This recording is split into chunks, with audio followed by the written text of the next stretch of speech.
Jim had always aspired to a stable and contented existence in a small town where he could enjoy the company of his family and engage in the pursuit of gainful employment. He took pride in his modest abode and subsequently embarked upon a career in engineering, driven by an ardent passion for problem-solving and the establishment of a secure future. His life underwent a radical transformation when he encountered Linda at a local community event. They rapidly established a strong connection and subsequently resolved to. They had both dreamed of starting a family and raising their children in a nurturing environment. However, Jim's idyllic life began to unravel as subtle changes in Linda's behavior became apparent. Late nights at work and a growing distance caused him to doubt and experience anxiety, despite his efforts to improve their relationship. However, Linda's disinterest only served to widen the gap between them. The unresolved conflicts reached a point where they became unbearable, ultimately resulting in a devastating end to their marriage. Jim felt utterly defeated as his carefully laid plans for the future were suddenly shattered. He was consumed by despair as he grappled with the betrayal.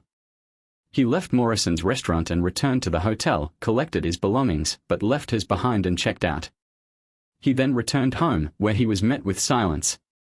He was greeted by a bottle of Chivas Regal, which he proceeded to drink from, subsequently throwing the empty bottle into the fireplace and breaking their wedding photo. He then stated that he had had enough and that revenge was his only option. Jim proceeded to transfer their savings into his checking account and took $2,000. He took $500 and left the remainder. He wrote letters to his mother and her parents, providing a detailed account of the events and his departure. He also prepared messages for news outlets. He wrote letters to Emma and Tommy for their 18th birthdays, hoping Linda would acknowledge the truth.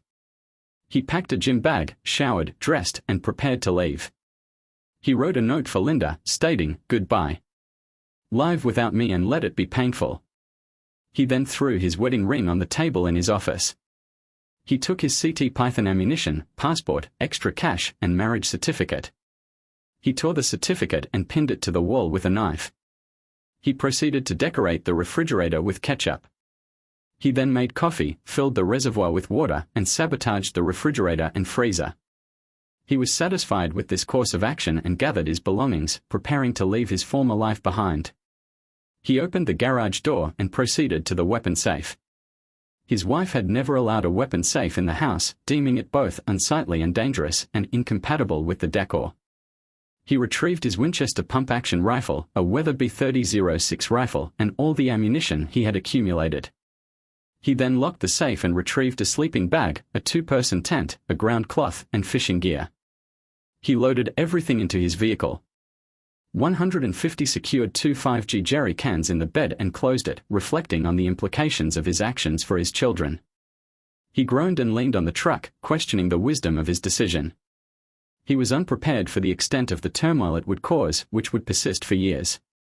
He got into the car, placing the house keys on the garage floor and driving away without locking anything. He glanced at his Stour Devola watch, a Father's Day gift from Linda and the kids for the man who gives everything and expects nothing in return. She had said it was 1:30 a.m. At 8 a.m., he proceeded to L.W. Stern's office, an establishment with which he was acquainted through familial ties. He parked on the street and set his alarm for 8 a.m. 6 hours later, the alarm sounded, prompting him to wake up, stretch, yawn, and finish his cold coffee. He then called L.W., despite the early hour, recognizing the need for prompt action. "Hello L.W., a calm voice answered. "L.W., I require your assistance. Could you please come to the office and bring a notary? I will explain everything when I see you." "Is Linda okay?" L.W. inquired. "Not on the phone, please, for my sake," Jim replied. "Give me an hour." "Do not engage in any rash actions," L.W. counseled. "Thank you, sir," Jim replied, concluding the call 50 minutes later. L.W. arrived, and the two men shook hands and proceeded to the elevator. After a brief ride, they reached L.W.'s office. L.W. prepared coffee and checked his voicemail while Jim took a seat. L.W. inquired, "Okay son, what is the situation?" Jim proceeded to explain the series of events that transpired from the previous weekend to the morning phone call. By the end of the account, Jim was visibly upset. However, upon reflection and consideration of his children, L.W. listened attentively, taking notes. Eventually, he exhaled deeply, clenched his temples, and leaned forward. "Son, you were blindsided. What do you intend to do?" Jim gazed at him intently and stated, "I want to eliminate them both, but they are not worth it. I want to leave, just like she did. I want to abandon her and the kids, just like she did to you." LW inquired, and Jim replied in the affirmative. "Just leave," he said, with a hint of amusement. For the first time since the previous night, LW prompted Jim to consider the implications of his actions. What about the children? Are they even his? Should he care for them when she does not? She only thought about herself. Well, I think about myself too. To hell with her. Yes, he should have shown compassion, but not now. Will you help him? Can he just walk away and forget about her? It's not illegal. He left her over $155,000. I did not take any additional items, including my tools. I cancelled all utilities, cable, and insurance. I would like my 401k and pension to be allocated towards the children's education.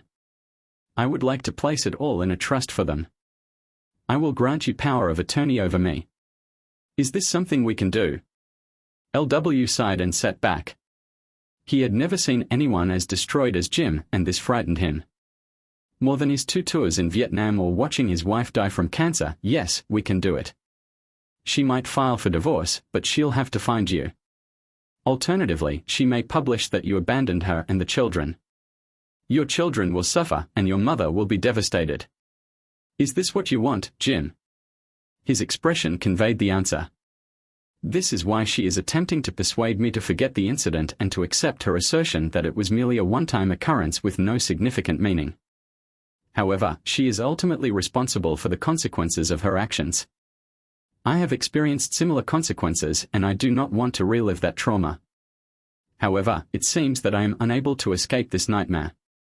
I am not willing to engage in a therapeutic session with her."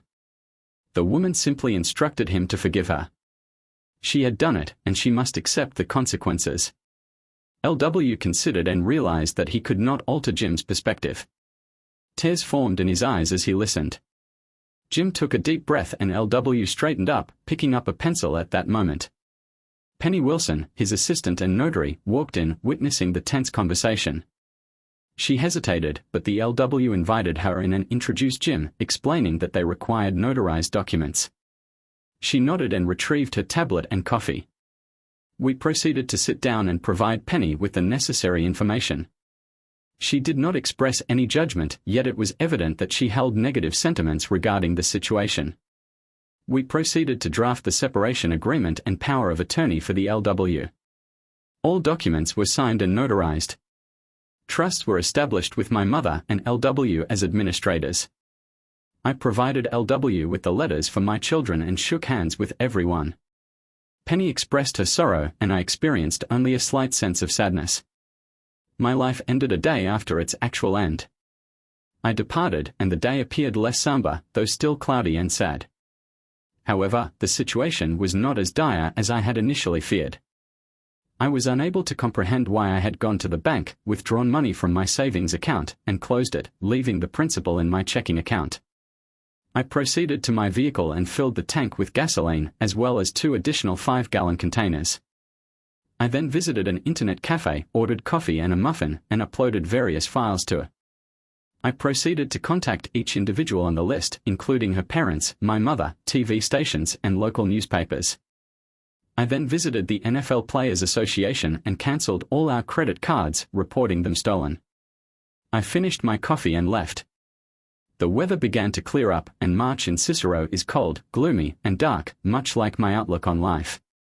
It was a little after 2 p.m. upon embarking on my eastward journey, which spanned approximately 7 hours. I made a brief stop at a non. I proceeded to a motel and procured a room. I awoke early and was unable to sleep, subsequently driving for 6 additional hours, ultimately arriving in Golden Beach, Maryland, situated near the Puerto River. The locale evinced characteristics of a summer town, yet in early March, there were few activities available. I parked in front of a modest restaurant designated as Sally's and entered. I discerned that I needed to alter my trajectory, as the road was nearing its conclusion. I procured my road atlas and perused it. The establishment was not crowded, only a few individuals were present. They were situated on a large corkboard with local advertisements. One advertisement in particular caught my attention: a studio apartment for rent at a price of $135 per month, with utilities and internet included, and with a no smoking or drinking policy. I took the advertisement and proceeded to sit at the counter. An older woman named Sally greeted me warmly and said, "Hello, dear. What can I get for you?" I inquired. "Can you tell me about this ad?" She evaluated me without viewing the advertisement. At last, she spoke, inquiring about my search for a room and potential employment. "Yes," I replied. "I'm seeking a room and possibly employment." She nodded, called someone on her cell phone, and then said, "Hey, you've got an intriguing candidate here. You might want to speak with him." "He seems suitable," I responded.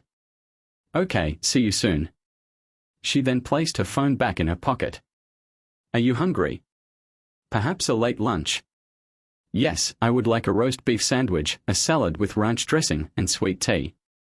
"Very well, I will prepare your lunch." I was curious as to how things would proceed. The lunch was excellent, and I was just finishing my coleslaw when the door swung open. A woman of approximately 40 to 45 years of age and a man entered. The man, approximately 62 to 67 years of age, was tall and rugged, bearing a resemblance to a Marine Corps poster.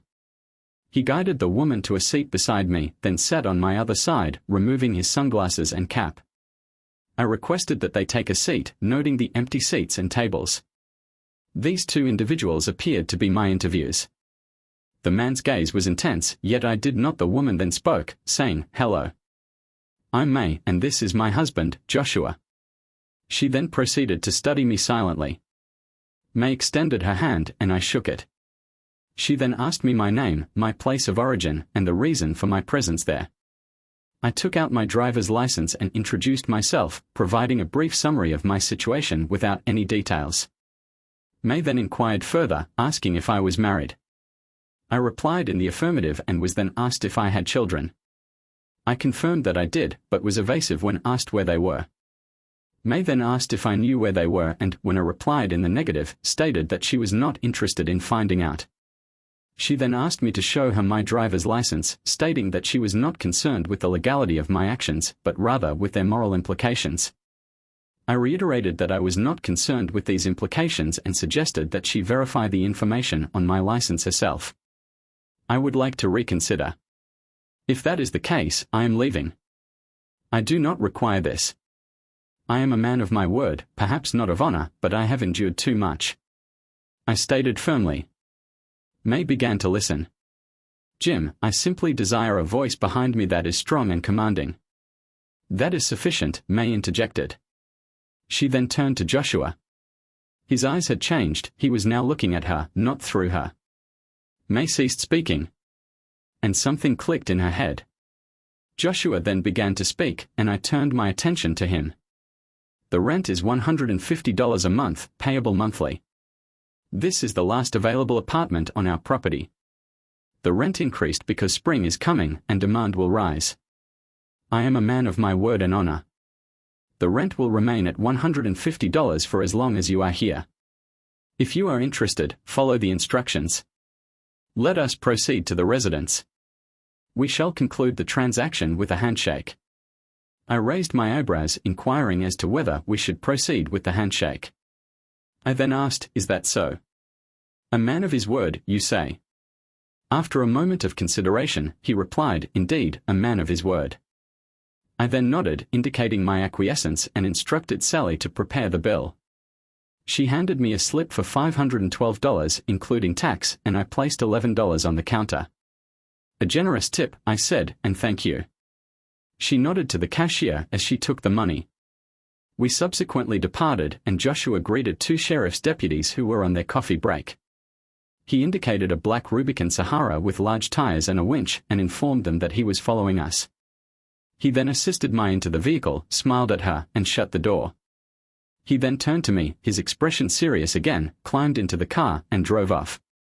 I promptly followed in my truck after a 12-minute delay. After a brief drive, he turned towards the river and entered a secluded driveway leading to 10 bungalows on stilts, which ended at the Marina Hideaway. The last blue house on the right with white shutters was where they stopped. I parked in the designated spot and approached the house. It was elevated with a staircase and a ramp leading up to a small veranda. The ramp was well built and anchored in concrete with anti-slip coverings. The coverings for the slip were removed and the walkway was traversed to meet the occupants. They extended an invitation to enter the interior, which was comprised of a small hallway that opened onto a kitchen on one side and a bathroom with a shower on the other. The bedroom afforded a view of the river, while the living room faced the hills and forest. Ceiling fans were present in the small wood-burning fireplace, but no other heating or cooling devices were observed. The overall impression was that of a cozy and well-insulated space, with an approximate area of 1,000 square feet. 200 square feet is an ideal size for a romantic weekend. Jim then turned to the LS and Sidey, asking them to take it. Joshua responded, but not immediately. He inquired about the source of funds and the nature of Joshua's offer. Jim then asked Joshua to assess him once more and then looked at May before returning his gaze to Jim. He then posed the question, "What can you do?" He went on to say that he was an aircraft mechanic and skilled in woodwork and driving a forklift. Joshua's appraisal increased. He then asked, "What about minimum wage in cash, unofficially working at Hideaway Marina, and wearing branded t-shirts?" It would be beneficial to collaborate with local churches and charities on an occasional basis. It is important to maintain a mutually beneficial relationship and to avoid exploiting their generosity. Jim conveyed this information to Joshua, who nodded in agreement and informed him that breakfast would be served at 6 a.m. the following morning. The restaurant is located in the long building and breakfast is served from 6 a.m. to 6:30 a.m. Please arrive half an hour early to purchase breakfast. Jim extended his hand and shook Joshua's hand. This gesture initiated their journey of discovery. Over time, Jim learned the story of Joshua's life and became acquainted with him. Joshua was a Marine scout in Vietnam who rescued Mai and her family. They were taken to the Philippines and then to the United States through Catholic charities. Joshua was fascinated by Mai and kept track of her. Eventually, he proposed marriage in Oceanside, California. He converted to Catholicism, which pleased Mai's family but not his own. Following their wedding, the newlyweds took a brief honeymoon before relocating to Paris Island, despite their family's objections. Joshua was deployed overseas on 2 occasions and retired with the rank of infantry sergeant major, having received numerous commendations. They had 4 children, 3 of whom joined the Marines and 1 the Air Force. Their daughter, after serving in the Marines and graduating from the Naval Academy, became a lawyer and began a relationship with a pediatrician from Baltimore. Jim continued to develop his mental and physical resilience. He enjoyed the improved weather and pursued woodworking and mechanical skills. He became proficient in these areas. He was well liked in town and eventually got officially hired and promoted by his new boss. He started a small business, hiring 2 young men, one an ex-convict and the other a veteran, to renovate and build home additions. Jim was accepted by the children of the Lels and became a semi. 2.5 years later, Jim was accepted as an official family member, earning almost $20 an hour. He shared his story with the Lels, who were shocked. I asked, "How could a woman do such a thing?" She continued, "You have children. I care about them, but I'm not sure if they are my biological children. It would mean believing a traitor. I'm still not over it." Joshua observed quietly, "You're..." The young man was emotionally distressed. He was not being judged, but rather, his circumstances were being acknowledged. He had chosen a path and was now at a dead end. His mother continued, "You chose a path and followed it, but you're broken and not doing anything to fix yourself." Jim realized that he was accepted into their family, but he was still emotionally distressed. He had no social life outside of the LS and a few friends at the church. Linda had made him a recluse. She was a selfish woman who prioritized her desires over her family. Jim thought deeply about his situation. Regarding his decision to leave, he was still grappling with the aftermath. He began to move past the traumatic experience, confronting the resentment that had been buried within him. 3 years later, he felt constrained by his inaction but was prepared for a change. One Sunday morning, as he was leaving a grocery store, he witnessed 2 men attempting to rob a young woman by her Toyota Supra. The woman screamed and resisted, but the location and time of day seemed to garner no attention. Jim intervened, inserting himself into the situation. I placed my grocery bags on the truck hood, rushed across the parking lot, pulled out my ASP, and opened it, shouting to get their attention. I approached the attackers, one of whom had a weapon, but I was already in action. I struck his wrist with the baton, hearing a sickening crack, and threw him into the other guy, pinning them both against the Supra. The first one screamed and the second one groaned. As they slid to the ground, I observed that they had sustained broken ribs. I then turned to face a woman of petite stature, approximately 53 years of age, with long brown hair tied in a ponytail and wearing glasses of the librarian style. She was attempting to open the car's rear door while screaming. I proceeded to contact Mike L., the second son of L., and informed him of the situation at the grocery store, which appeared to be a robbery, assault, and kidnapping. I advised him not to proceed to the location, as I was en route. I then ensured that the attackers remained in place and proceeded to the woman. I carefully opened the car door, and she pulled out a small girl, approximately 4 or 5 years of age. I inquired as to her well-being, and she responded with tears but subsequently calmed down and expressed gratitude. The perpetrators had intended to take my vehicle and child. This was not to be. I reassured her that I was not a police officer. She then asked if I played one on TV, and I acknowledged that I did. However, I was not in character at the moment. She regarded me with suspicion, and just as police vehicles arrived on the scene, sirens blaring, Mike and his partner exited. Weapons were drawn. I raised my hands, holding the weapon by the barrel. Mike took it for evidence. What happened? Jim, I provided a brief account, then apologized for my jerk. I introduced myself and expressed regret for my comment. My name is Jim Carlisle. Are you and the baby? She seemed uncertain about my sincerity. The paramedics arrived and checked on the woman and her daughter, who were in shock but otherwise unharmed. The woman looked at Mike. Are you acquainted with this gentleman? Yes, he is an employee of my father and resides in close proximity to the marina. He is a commendable individual.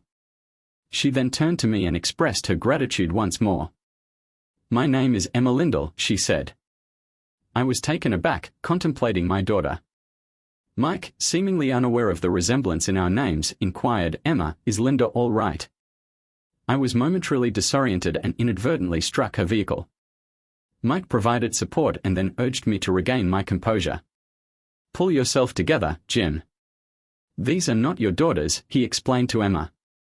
He then proceeded to elaborate, Jim's former. Mike informed me that the man's name was Jim Carlisle and that his daughter's name was Emma. He also stated that Carlisle had experienced a difficult period in his life but was a kind individual. I was deeply affected by Mike's words. I began to apologize to Emma, but she stopped me. Carlisle then approached and asked if I was okay. I took a deep breath and tried to calm down. Mike stepped away, and a police officer approached to take our statements and collect our personal information. Little Emma looked at me curiously, probably thinking I had two heads. Finally, Emma asked if I wanted to have lunch. She suggested that I visit Sally's restaurant. Mike was also present during this conversation. He observed my reaction and, upon noting my blush and my assertion that it was one of my favorite places, he grinned widely. He then advised me to go have lunch, Jim, take your time, and departed with a smile. I then turned to Emma, who was studying me. I inquired as to what I should say. I informed her that I was somewhat hungry and that my daughter was probably starving. Furthermore, as you are a man, it is likely that you are also hungry. Therefore, I propose that we proceed to the restaurant, as I am willing to cover the cost of your meal. This gesture is intended to express my gratitude for your assistance. I had not experienced such a sensation in over 3 years, but I ultimately agreed to the proposal. We proceeded to Sally's restaurant after I had secured the groceries in my vehicle. Upon our arrival, we were greeted by Sally, who directed us to an empty table. Sally inquired as to whether the two of them would request a discount, prompting Emma to giggle. It became evident that news travels rapidly. Sally and Mike discussed the incident on the radio. Sally commended Jim, stating that she had recognized his integrity from the outset. Two elderly gentlemen entered the establishment and approached their table. One inquired about the freshness of the pie. Sally replied that she had recently removed 2 apple and 1 peach pie from the oven. The man, identified as Rufus, removed his Vietnam veteran cap and extended his hand to her. He congratulated her on her efforts and expressed his admiration for the younger generation.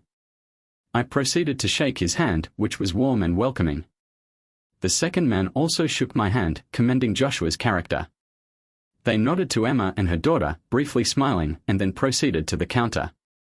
Sally was visibly pleased with the attention. She suggested that we could become the talk of the town.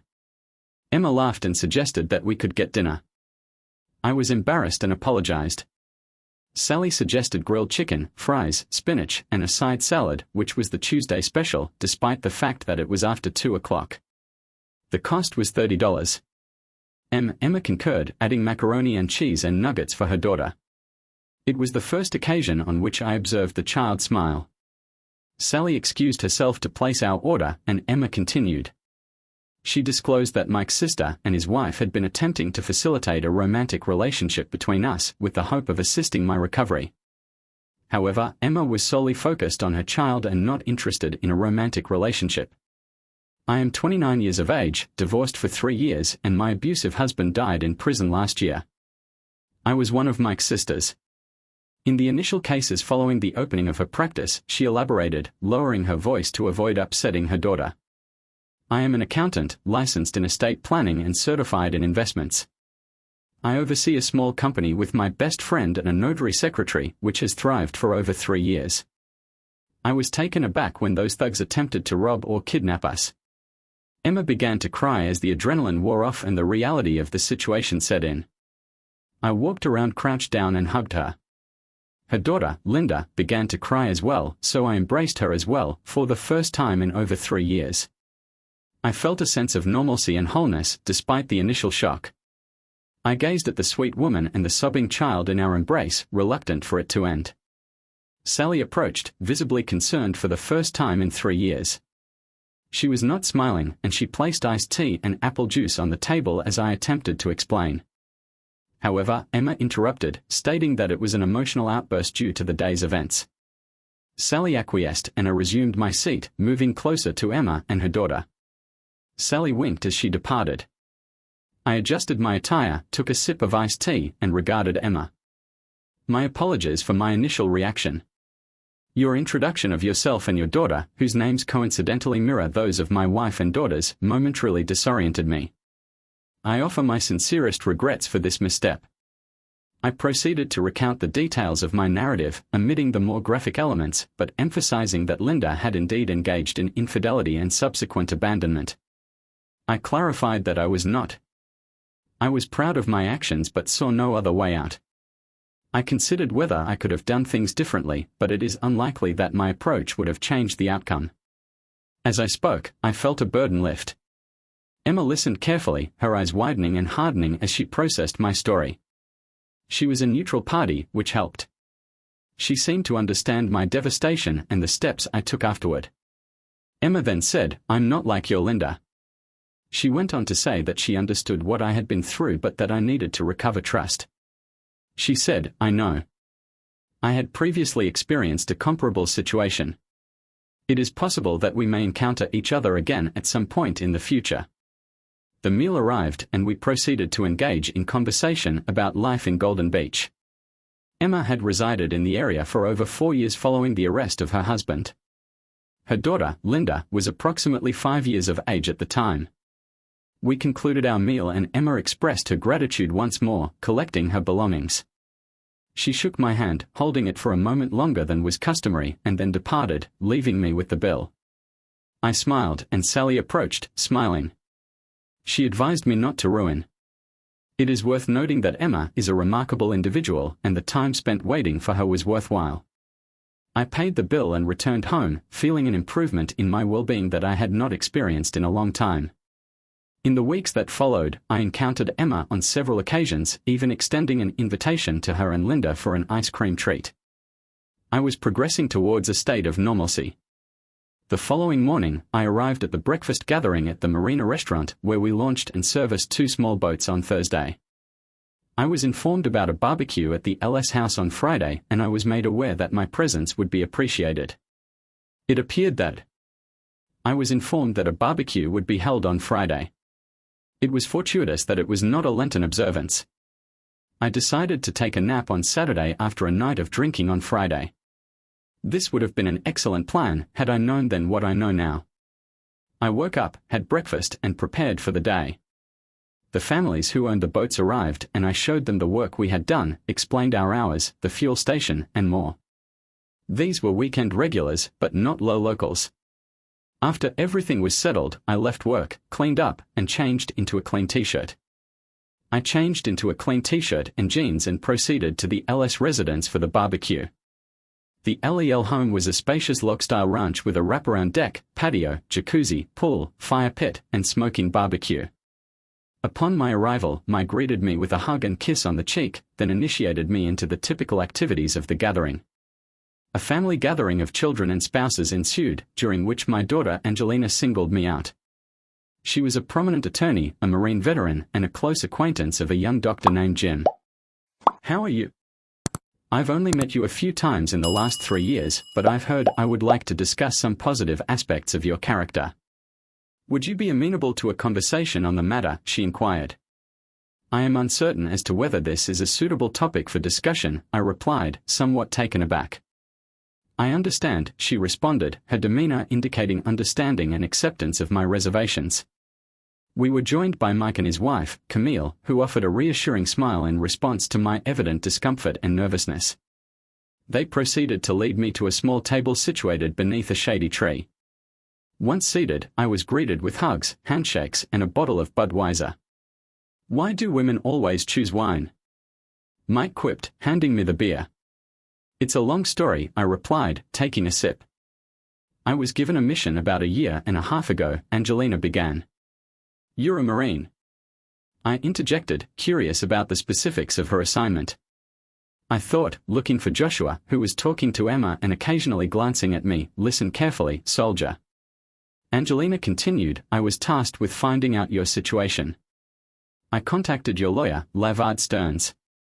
Do not worry, no one knows where you are. We know much more now. Stearns confirmed everything you told us.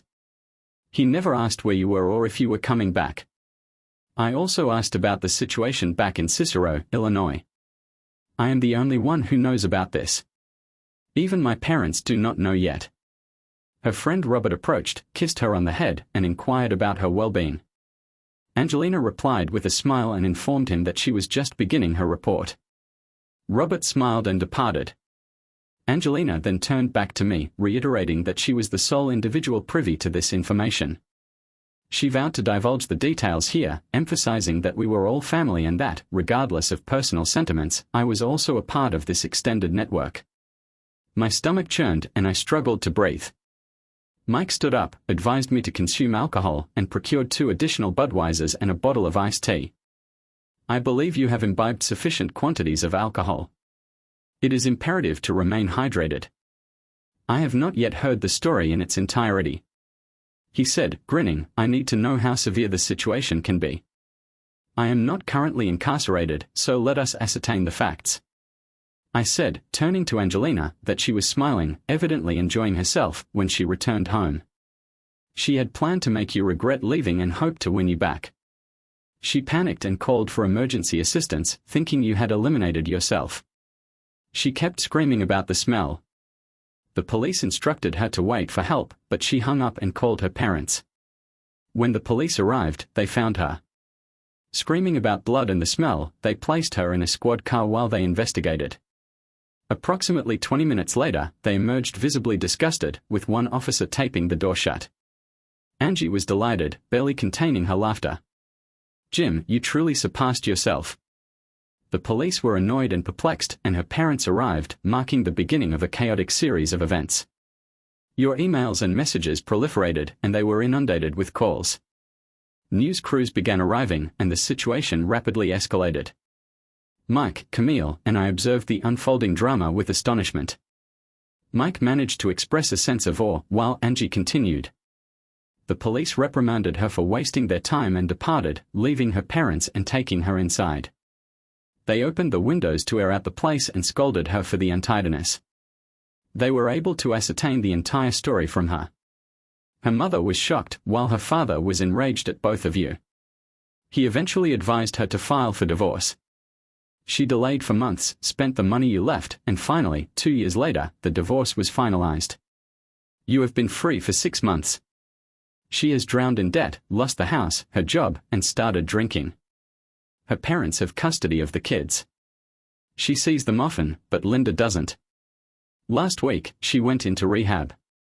Her parents are exhausted, her mother's health is failing, and her father's blood pressure is rising.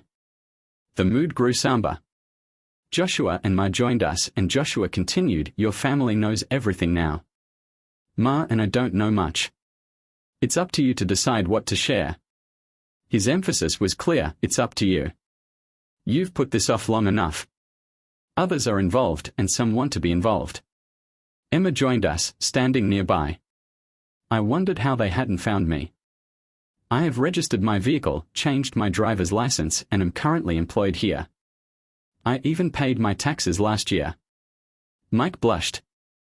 I assisted with that when you changed your vehicle registration and driver's license. I facilitated the retrieval of misplaced forms and their subsequent review. He looked at his feet. Angie added LV and filed your taxes for the first 2 years. Last year, he permitted you to complete the task independently, which likely went unnoticed by the relevant authorities. One might also consider the possibility that the relevant laws or the police themselves are the source of the problem. Alternatively, perhaps it is your mother who is angry and misses your father. Emma squeezed my shoulder, and I looked into her grey eyes and smiled. I shuddered, realizing that I was a free man, supported by people who cared. I needed space to think things through and to stop running. Joshua said firmly, "You're right, no more running." I smiled and said, "You're right, no more running." I then addressed everyone, saying, "It's time to get our act together." I looked at Emma and pointed toward the river. The river can provide a suitable location for a walk, so long as someone is available to watch Linda. Camille stood up and offered her assistance. Emma thanked her, and Camille and Mike took my hand and led me away. Angelina shook my hand, hugged me, and then began briefing her parents on the recent events. Emma and I walked along a path through the forest, eventually finding a comfortable spot by a fallen tree near the river. She sat gracefully and patted the spot next to her. She instructed me to sit, so I did so, avoiding eye contact and focusing on the surroundings. Emma closed her eyes, smiled, and took deep breaths. Her calm demeanor reassured me. After collecting my thoughts, I turned to her and said, "Emma, you need to know everything about me. I need to tell you my whole story." "Okay," she replied, opening her eyes and looking at me. I sighed and began. I told her how my life had been ruined by a heartless woman. I proceeded to elucidate the decisions I had made, whether prudent or otherwise, and the challenges I had faced over the past 3 years. I shared with her the details of the situation involving Angie and Linda, as well as the impact their actions had on me.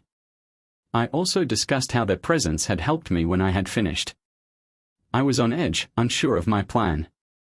Emma looked at me with admiration and giggled.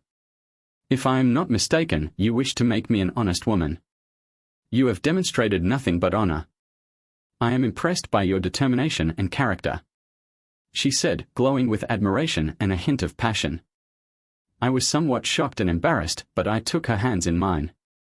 She held my gaze, waiting.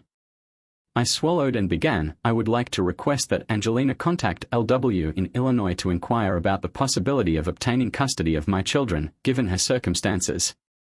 It could not be more unfavorable than hers. I would like to relocate them here with my mother, but first I must construct a residence that is spacious enough for all of us." Emma blinked, taking a step back for once. I was ahead of her, so I inquired as to whether she had feelings for me.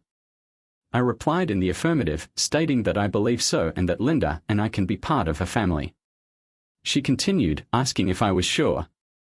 I smiled and said, "Yes, I am fairly certain that I love you. Or, at the very least, I hold a strong affinity for you, and I believe that our relationship could evolve into a romantic attachment if we allow it to do so." I then leaned in and kissed her in a gentle and sincere manner. She reciprocated by making a proposal, stating, "I am yours and you are mine, period." She then proceeded to take control of the situation. I am acquainted with a respected architect who is capable of drafting up the plans and filing permits for a nominal fee. This is due to the fact that his wife is a close friend. Meanwhile, Angelina will contact L to resolve the custody issue. There may be some legal expenses, but we will discuss that later. What do you say? She smiled like a Cheshire cat. I rushed to her, and she screamed with joy as we tumbled into the leaves behind the log. After 45 minutes of laughter and kisses, we returned to the party, still brushing off leaves and grass. Joshua and MIA were now privy to the details of our shared plans and expressed their support. Angie was officially engaged as my legal counsel at a discounted rate and would contact LW on Monday to initiate the process. I discussed with Joshua the possibility of purchasing a plot of land to construct a residence with an addition for my mother, connected by a covered walkway. The proposed house would have 5 bedrooms. I offered to rent my current residence to Linda and her parents if they wished to reside there with their grandchildren. I proposed that Linda's parents reside in the property with their grandchildren. I was uncertain as to their sentiments towards me, but I decided to observe the situation. Emma and I consulted with the architect, discussed our requirements, and he proposed ideas and presented plans on his laptop. He also provided an estimate on Monday. I applied for a construction loan at the bank. Angie contacted LW to discuss my. He suggested that I would likely require a return visit to address the matter. I had nearly 4 weeks of vacation time saved up, and Joshua advised me to take as much time as I needed. He informed me that Angie had devised a distinctive approach to resolving my case, which she discussed with LW via Skype and email. Emma and I continued our relationship, and Linda grew closer to me, seeking goodnight kisses and other forms of physical contact.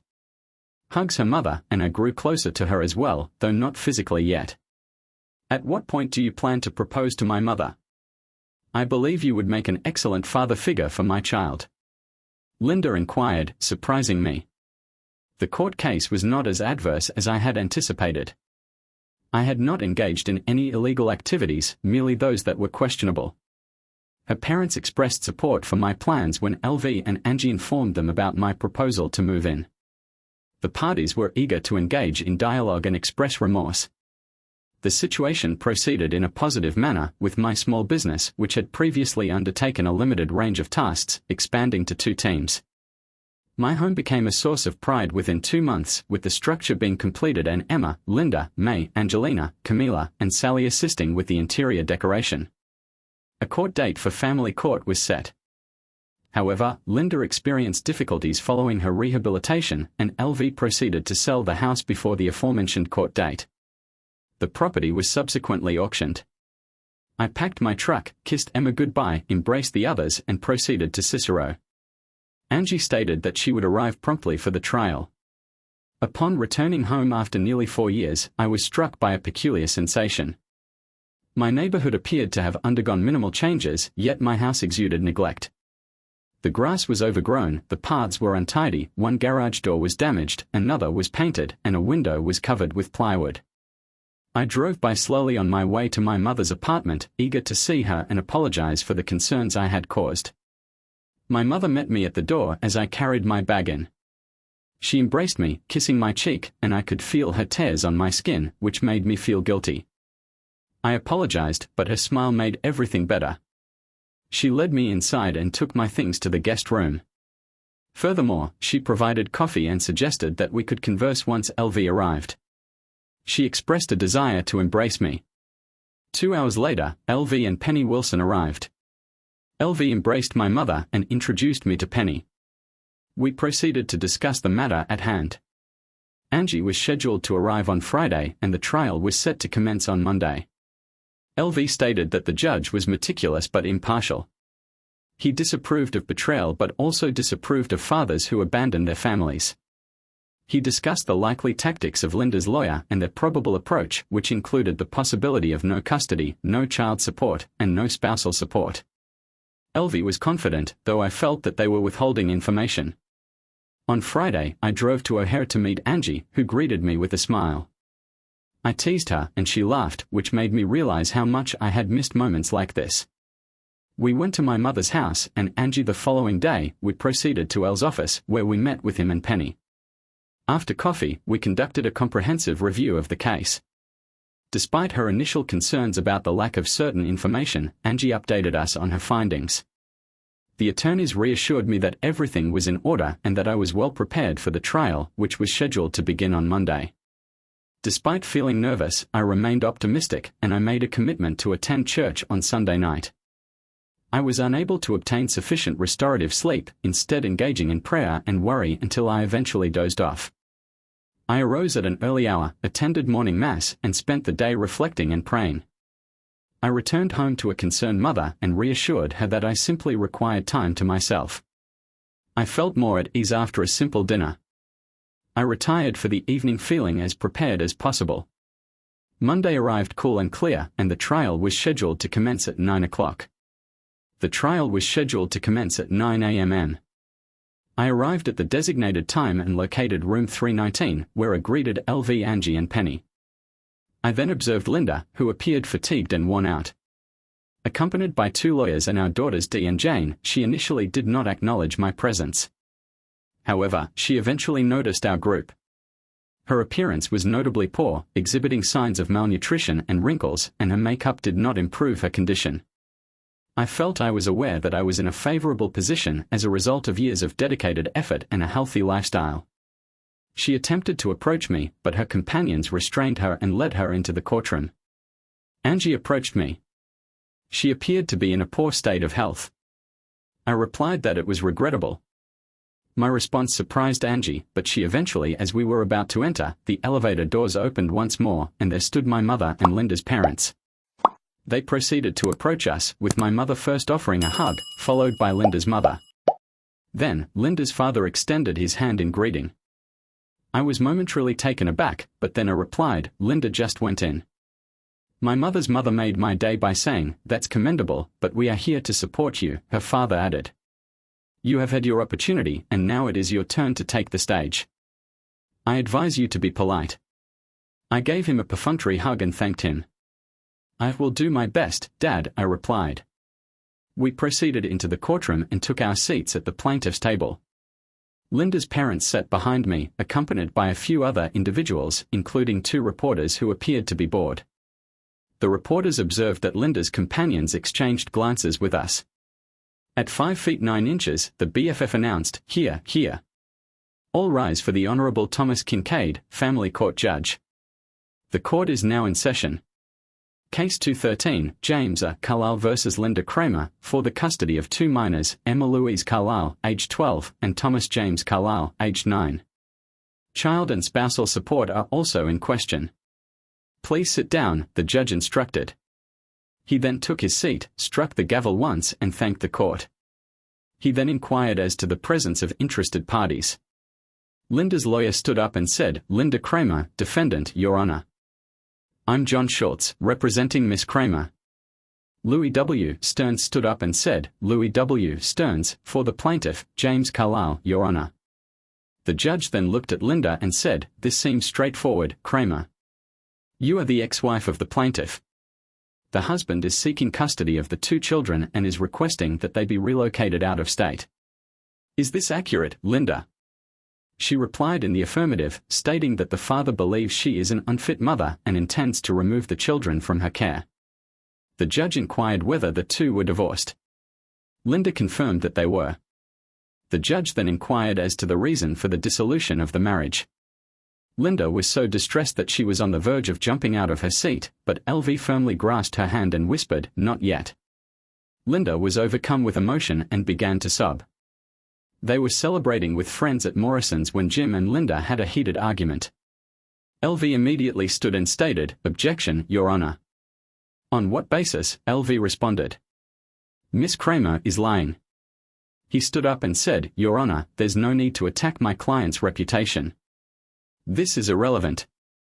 The judge thought for a moment and then said, "Objection sustained." However, he was curious, "Miss Kramer, what really happened?" Linda paled and looked around, panicking. "I can't," she said. "It's not what you think." Her lawyer stood up again and said, "Your Honor, there is no basis to raise the issue of sexual impropriety. It's irrelevant." LV grinned. The judge raised an eyebrow and said, "Sexual misconduct. Yes, Your Honor, Schultz replied. The judge then addressed Linda, requesting that she elucidate the circumstances. However, Linda was rendered speechless. The judge then directed his attention to LV, inquiring whether Mr. Carlyle could provide a detailed account of the events in question. LV nodded and requested that the judge administer an oath to ensure the veracity of his testimony. Schultz then interjected with an objection, asserting that the account was inherently biased. The objection was overruled. The judge then ordered the BFF to approach with a Bible and instructed him to place his left hand on the Bible and raise his right hand. The judge then asked the BFF, "Do you swear that the testimony you are about to give is the truth, the whole truth, and nothing but the truth, so help you God?" The BFF replied, "I swear." I then proceeded to state my name and address for the record, which I provided as James Carlyle, Hideaway Marina, Golden Beach, Maryland. I then expressed my gratitude. The BFF then directed the judge's attention to me, inquiring about the events that transpired on the night in question. I proceeded to narrate the sequence of events, beginning with our departure from home and continuing until Linda's abrupt departure to the ladies' room, which she did not return from. I maintained eye contact with Linda as I continued, emphasizing the emotional impact of her actions. She left me without any form of communication or explanation, prompting me to return home and move on from the relationship. I am not proud of my actions, but I felt I had no choice, just as she did. I hesitated, at least I left her a note. The silence was broken only by Linda's sobs. Then she exploded, "You left me and our children, you scoundrel." I retorted sharply, just as she did. The judge banged his gavel twice, ordering order or I'll take measures against both of you. The lawyer for the other party was furious, not wanting this discussed. The judge leaned forward and said, "Miss Kramer, is Mr. Carlyle's story true? Answer honestly." Devastated, she sighed heavily and, under the judge's stern gaze, admitted, "Yes, sir. Everything he said is true. I ruined everything." The judge turned to Mr. Carlyle and said, "I sympathize with your stress, but you left your family for almost 4 years, which is not a good situation to be in." LEL leaned forward and addressed the judge. "Your Honor, may I proceed?" He straightened up and looked me in the eye. "Next, Your Honor, my wife and I have known Jim for 4 years. We trust him with the safety of our family. My children call him Uncle Jim. He became a hero in Golden Beach, saving a woman and her daughter from a robbery and carjacking at great personal risk." Sally spoke last. "Jim walked into my restaurant, broken man. I knew he needed help. Now I know he's a wonderful man who's made great strides. I consider him a surrogate grandson." She turned to my mother, "Mrs. You've done an excellent job raising him."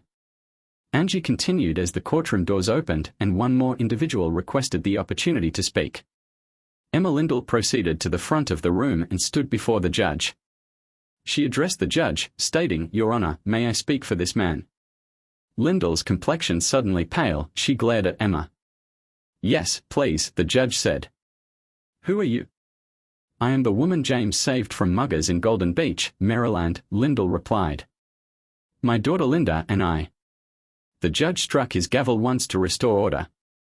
Lindell continued, "I have known James Carlyle for approximately a year and a half. He is a commendable and honorable man." Her gaze shifted toward Linda, displaying a subtle hint of animosity. "I have developed a close bond with him since he saved us, but it was always within the boundaries of propriety.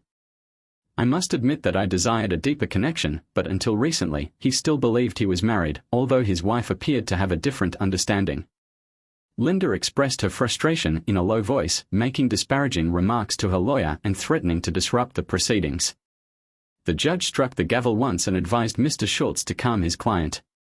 Linda sat down, still muttering. Emma continued, "I was willing to wait for James. It is imperative that he recover this step regarding his children in order to facilitate his healing process. He is a virtuous individual, and it is my sincere hope that this endeavor proves successful for him. I will await his silence." Then she said, "I love him." The judge raised an eyebrow, and the room fell silent. He cleared his throat and thanked Mrs. Lindell for her testimony. Linda screamed no and rushed towards the exit. The judge ordered the BFF to detain her, but she was already gone. Her lawyer requested a break to speak with his client.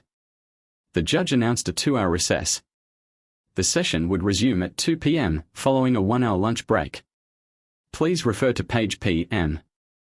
Everyone stood as the BFF announced that the judge had left, shaking his head. I turned to Emma and stated, "I think it's mutual, so you love me."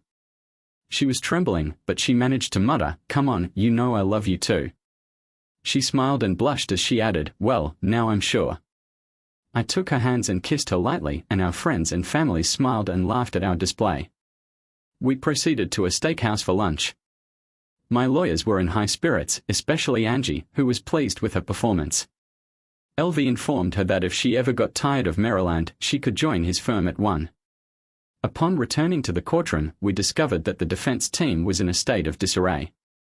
Linda had seemingly vanished. The judge issued an arrest warrant for her, but the defense presented signed documents indicating her consent to my claim and the relinquishment of all parental rights. I was taken aback when LV and Angie elucidated the implications. LV asserted, "You are not the father. She has already granted you custody."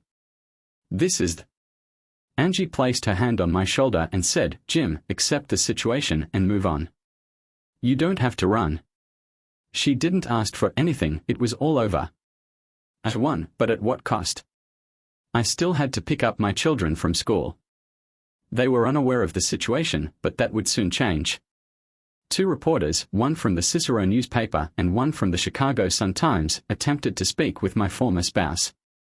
Despite my attempts to contact her, I was unable to reach my wife due to her disappearance. I informed LV that we would issue a statement after reviewing the relevant documents. I anticipated that it would take them approximately a day or 2 to prepare their report. I hoped that we would no longer be in the news by then. He responded with a laugh. We proceeded to collect our children, Emma, now aged 12, and Tommy, aged 9. We were met with a joyful reunion at the school gates, where we were greeted by their grandparents. Subsequently, I encountered a woman with whom the children were unfamiliar. They initially exhibited a state of apprehension, but then burst into a state of exuberant joy. "Daddy! Daddy!" they cried, rushing towards me and embracing me with kisses and hugs. They inquired about my whereabouts and expressed disbelief at my absence. They also questioned the circumstances surrounding their mother's anger and sought explanations about her behavior. I stepped aside and indicated to the children that this was Mrs. Lindell, a close acquaintance of mine. I suggested that we return home with their grandparents, where they could meet some friends and have lunch. The children agreed, gathered their backpacks, and we proceeded to their grandparents' residence. Once there, the children joined the backyard gathering. After the children had eaten, they were informed that they would be absent from school the following day. We proceeded to the backyard for discussions with 3 of the children's grandparents, LV, Angie, and Emily Dell. I informed the children that their mother had left the household, although her destination was unknown. The children expressed feelings of anger, but they appeared to be adjusting to the idea of their mother's absence. This was one of the reasons their grandparents had filed for custody when Linda began exhibiting erratic behavior. They had lived a full life with their grandparents, who provided stability, while my mother spent a considerable amount of time there as well. Therefore, I will be frank with you, children. I went to court for custody and your grandparents supported my position. I was successful, and as a result, your mother has agreed that you have the option of moving in with me or remaining with your grandparents. The decision is yours to make. I will answer any questions you may have when you are ready, but I recognize that some information may be difficult to comprehend at this time. I would like to clarify that your mother was the first to speak. She was unfaithful to you, was she not, father? She was involved with different men every few weeks, which was highly inappropriate. Tommy added that Mark was the most problematic. It was challenging not to empathize with them. There was a palpable silence as Emma Lindell squeezed my hand. Tommy inquired if she was my friend. I blushed and replied in the affirmative. Emma stumbled, and then, in a jovial manner, she said, "Oh yeah, she's definitely his friend." She then turned to my friend and said, "My name is Emma, too." Emmeline responded to the larger Emma, but my companions refer to me as Emma. I am partial to that designation. Little Emma said her actual name is Emily, but she is partial to Emma as well. My son observed the interaction closely. He then turned to me and stated, "I believe she is a suitable choice." In response, I said, "I concur." Over the following 2 days, we discussed the matter at length. I informed my in-laws and my mother about the situation. I discussed the matter with my mother and the laws involved. I proposed that they sell their houses and move to Maryland. The children were enthusiastic about the prospect of relocation, particularly when they learned that their grandparents would be joining them. The older generation was receptive to the idea of a change of scenery. I took the initiative to organize the logistics after Linda's departure. LV assisted my mother with the sale of her house. She held a garage sale, donated items to charity, and arranged for the remaining belongings to be transported. The Laws put their house up for sale and did the same with their belongings. They rented a truck and packed it up. The children finished school, and we obtained all the necessary paperwork to relocate to Maryland. I remained to assist. We drove back with the children and my father-in-law in one vehicle and my mother and me in the truck. After spending one night in motels, we arrived in Golden Beach.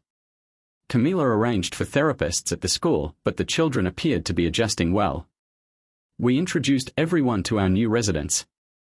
My father-in-law's accommodation was a 5-star hotel. After a brief tour of the house and selection of bedrooms, we proceeded to view the new residence. Mai and Camila provided a guided tour and handed over the keys. They expressed great enthusiasm about the property while the rest of the group engaged in introductions. I returned to my house where Emma and Linda were conversing on the porch. My daughter regarded me with a discerning gaze, inquiring about the potential for another sister alongside the new mother. I confirmed this, and she responded with a laugh and a hug. Tommy expressed curiosity about the numerous bedrooms but avoided direct eye contact. It is necessary to monitor his behavior. We proceeded to unload my belongings. Subsequently, I unpacked my mother's belongings that had arrived a few days earlier. I expressed my gratitude to the guests, treated them to dinner at Sally's, and reviewed my bank account. It was time to resume my professional responsibilities.